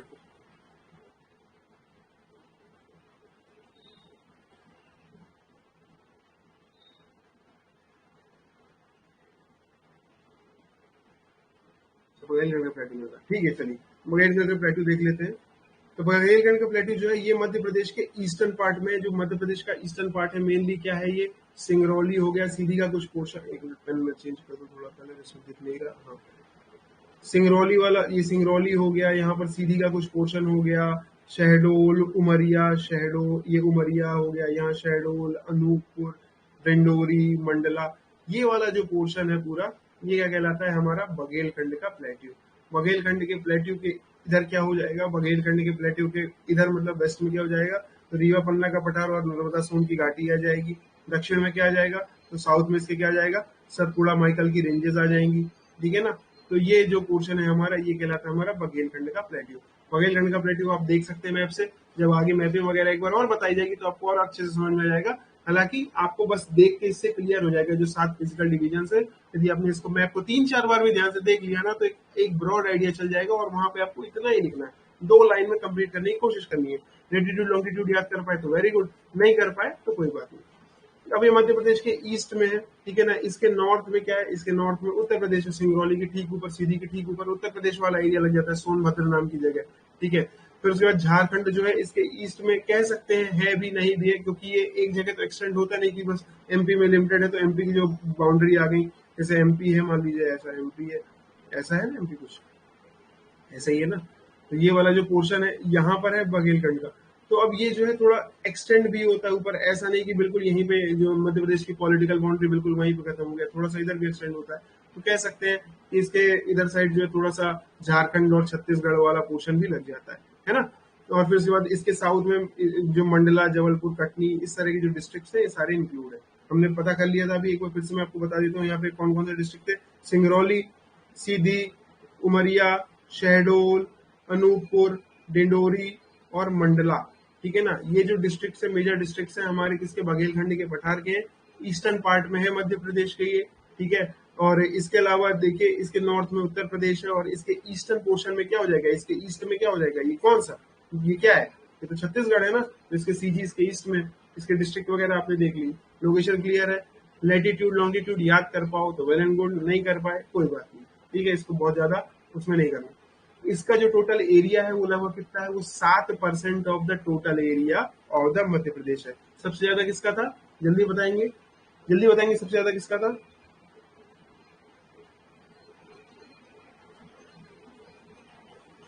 क्या क्या किसी ने कुछ पूछा था क्या, I am sorry I missed it. किसी ने कुछ पूछा था क्या अभी, वेट वेट वेट, अरे यार ये क्या हो गया, how do I go up. हाँ, क्या था, टाइगर्स, सतपुड़ा माइकल वाले का 11%। ठीक है ना, ठीक। ठीक है, ठीक, सबको याद हो गया, अच्छा सा, अच्छा अच्छा है, माला वाला सबको याद हो गया, very good, very good. Alright, इसका कितना है, इसका 7% है। अब ये जो है हमारी जो ये बघेलखंड का प्लेटू है, तो ये ग्रेनाइट विंध्यन रॉक्स से बना हुआ है और धारवाड़ एरा की कुछ रॉक्स से बना हुआ है। कल हमने जान लिया था कि विंध्यन रॉक्स किसका पार्ट थी, किसका पार्ट थी, जल्दी से बताएंगे, विंध्यन विंध्यन रॉक्स किसका पार्ट थी, जल्दी से बताएंगे किस ग्रुप का पार्ट थी विंध्यन रॉक्स। पुराना, excellent sir, excellent excellent, very good, ठीक है ना। तो ये जो विंध्यन रॉक्स थी, ये पुराना सिस्टम है हमारा, उसमें दो हमने पढ़े थे, कडप्पा, कडप्पा और विंध्यन, तो विंध्यन से बना था। हम रीवा पन्ना के पठार की बात कर रहे थे। और जो हमारा आर्कियन सिस्टम है, आर्कियन सिस्टम के अंदर हमने एक पढ़ी अभी, कौन सी, धारवाड़, ठीक है ना। तो ये जो बघेलखंड का प्लेट्यू है, बघेलखंड का जो पठार है, ये इस तरह की रॉक्स और इस तरह की रॉक्स, दोनों रॉक्स से बना हुआ है। इनकी एज कितनी थी, 4000 से 1400 मिलियन साल पहले तक। और जो पुराना सिस्टम थी, इनकी एज कितनी थी, 1400 से लेकर के अब तक 600 मिलियन साल पहले तक, 600, 6000 नहीं, 600 मिलियन साल पहले, ठीक है। इनकी एजेस आपको क्लियर है कि 4000 साल पहले से लेकर के 14000 साल पहले तक के बीच में जो बने थे वो आर्कियन थे। उसका एक सब डिवीजन है धारवाड़ सीरीज, बाकी डिटेल में नहीं जाऊंगा मैं ज्यादा।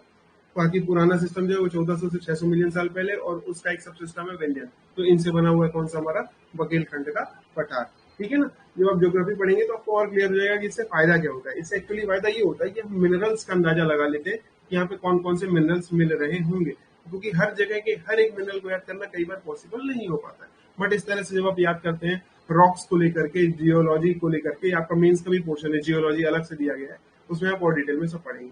क्लाइमेट कैसा है, मॉनसूनल टाइप क्लाइमेट है, ठीक है। रेनफॉल लगभग 125 सेंटीमीटर होती है, अच्छी खासी रेनफॉल होती है इस एरिया में भी। नदियां, सोन, नर्मदा, जोहिला, क्यों, अनूपपुर नाम की जगह है, अनूपपुर नाम की जगह, उसमें अमरकंटक नाम की चोटी, अमरकंटक नाम की चोटी, वहां से 3 नदियां निकलती है मेजर, नर्मदा, सोन और जोहिला, ठीक है ना। ये तीनों इस एरिया को ड्रेन करती हैं। तो ये यहाँ की मेजर रिवर्स हो गई। फिर उसके बाद यहाँ की जो सॉइल है, ये याद रखेंगे, वेरी इंपॉर्टेंट पॉइंट, कई बार पूछा जाता है। इस बार भी पूछा गया था क्या, शायद याद नहीं आ रहा मुझे, पर इससे रिलेटेड शायद एक क्वेश्चन पूछा गया था सॉइल से रिलेटेड।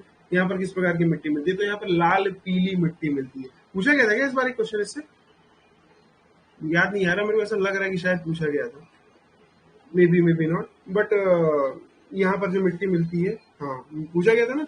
तो देखिए यहाँ पर जो मिट्टी मिलती है वो किस प्रकार की मिलती है, लाल पीली मिट्टी मिलती है।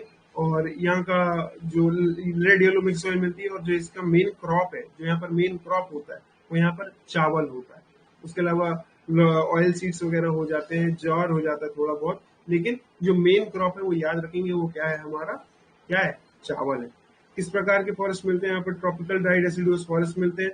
नाम है, नाम याद करने हैं, क्या होते हैं ये, इनके बारे में आपको डिटेल्स जब आपका क्लाइमेट वगैरह पढ़ाया जाएगा, ज्योग्राफी का पोर्शन, उसमें कवर किया जाएगा। अभी हम सिर्फ जान रहे हैं कि कहाँ पर क्या है, ताकि जब हम आगे डिटेल में पढ़े तो इससे रिलेट कर पाए कि हाँ हमने ये पढ़ा था, और ये पढ़ा था इसलिए यहाँ पर ऐसा बताया गया था, ठीक है ना।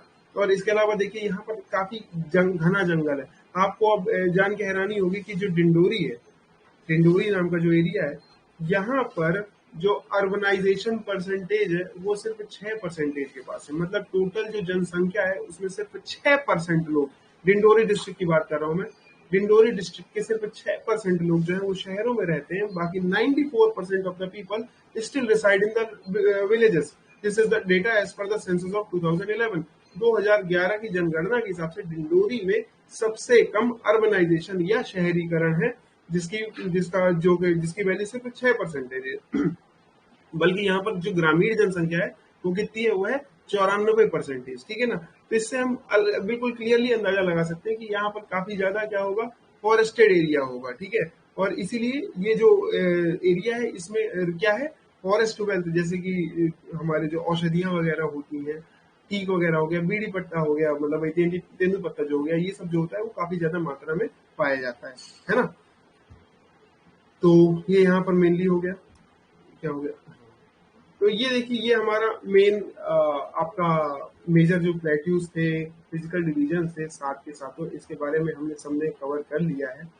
जो 7 प्लेट्यूज, जो 7 रेंजेस थी, या माफ करिएगा जो 7 फिजिकल डिवीजन है उनके बारे में हमने क्लियर कर लिया। 3 major division, central Indian highland, उसके अंदर के 5 डिवीजन, सतपुड़ा माइकल रेंजेस और ईस्टर्न प्लेट्यू। ईस्टर्न प्लेट्यू का पार्ट कौन सा था, ये बघेलखंड वाला प्लेट्यू, ठीक है, क्लियर है। कोई समस्या, कोई दिक्कत हो तो बताएं। फाइल से रिलेटेड था ना क्वेश्चन? कोई दिक्कत है क्या? कोई भी दिक्कत हो, देखो आपके साथ फिजिकल डिवीजन जो बेसिक होता है ज्योग्राफी जब पढ़ते हैं मध्य प्रदेश की, और हर साल एक क्वेश्चन आप इससे एक्सपेक्ट करिएगा। मेंस में आपका मैंने 6 नंबर या 11 नंबर का एक क्वेश्चन जो है 100% आना ही आना है, ये आप मान के चलो, आ ही रहा है। अब आगे ट्रेंड नहीं चेंज कर दे उन लोग, बाकी जनरली वो आता ही आता है। तो जब भी आप अगली बार 2021 वाला यदि आपको ऐसे किसी का होगा तो वो, नहीं तो 2022 में जब आप सारे लोग मेंस लिख रहे होंगे तो ये सारी चीजें जो है ना काफी काम आने वाली है।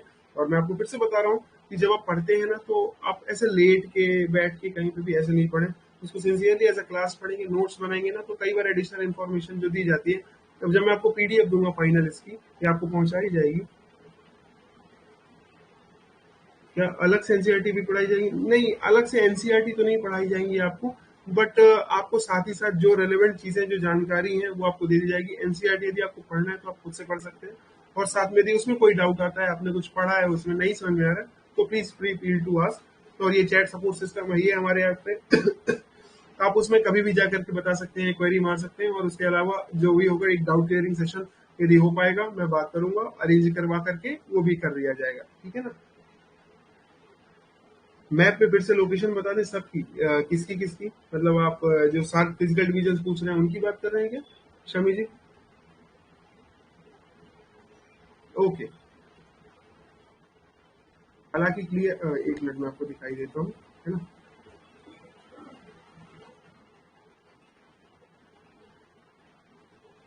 यहाँ पे लिखा है वही पे देखो, एक minute wait, please wait, clear कर लेते हैं इसको। कहाँ गया यार, कहाँ गया यार, ठीक है। क्या है? सेंट्रल इंडियन हाईलैंड्स, ठीक है। सबसे पहले इसको मैं क्लियर करूंगा एक बार अच्छे से। दिख रहा है मध्य प्रदेश का मैप? सेंट्रल इंडियन हाईलैंड एक ब्रॉड कैटेगरी है। इस ब्रॉड कैटेगरी में यहां से ले करके पूरा ये रीजन आ जाता है, ठीक है। अब इसके 5 डिवीजन हमने पढ़े। प्लेट्यू ऑफ सेंट्रल इंडिया, तो प्लेट्यू ऑफ सेंट्रल इंडिया में ये वाला पोर्शन है, इसके थोड़ा सा ऊपर वाला पोर्शन और ये वाला पोर्शन भी, ठीक है ना। ये आ जाता है हमारा प्लेट्यू ऑफ सेंट्रल इंडिया में। इसको हम क्यों नहीं पढ़े? क्योंकि राजस्थान का पार्ट है, हमसे मतलब नहीं।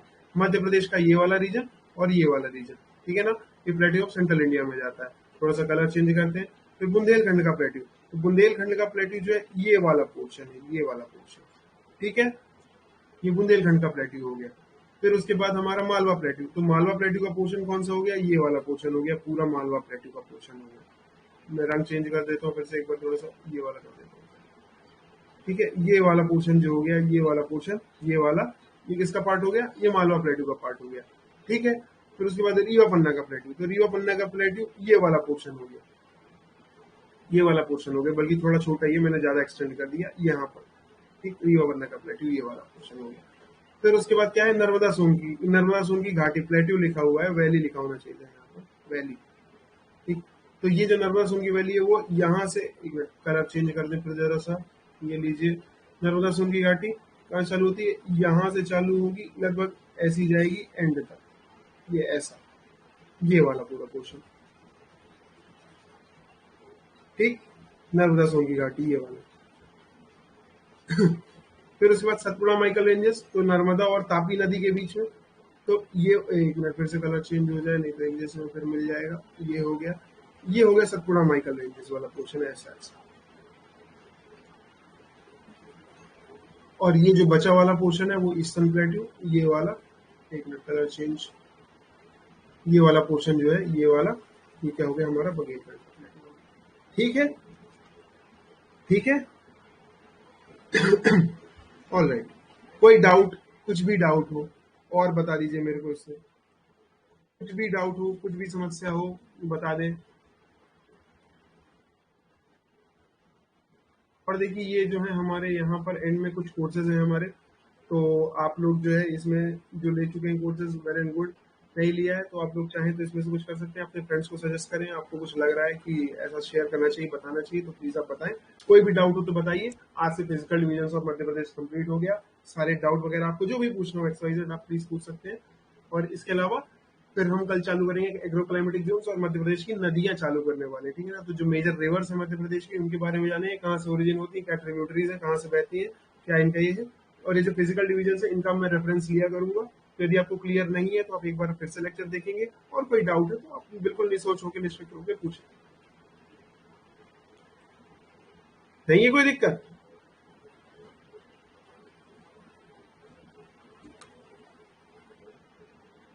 ठीक है, चलिए रिवाइज करने पे क्लियर हो जाएगा ना। बस दैट वर्क्स फॉर मी। करिएगा एक बार रिवाइज, ठीक है। बताइएगा कोई दिक्कत हो तो। And we are here for you at exam originals, alright, and will be helping you, alright. ठीक है, तो आज का सेशन यही खत्म करते हैं। Alright, goodbye and have a great day everybody.